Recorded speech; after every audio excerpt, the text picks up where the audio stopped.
Good day, meron tayong bell dito ng 2DT NMAX. Makita nyo, kulay talong yan. Tatanggalin natin yung kulay nyan. Hindi na siya magiging talong. Pakita ko sa inyo kung paano. Para mawala yung kulay talong yan, spray natin ng degreaser. Saglit lang yan, diba?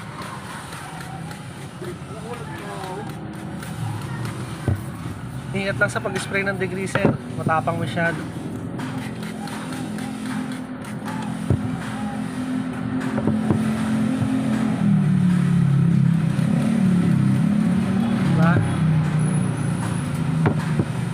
Ito na yung bell natin kanina, yung talong. Binalawan ko na sabon.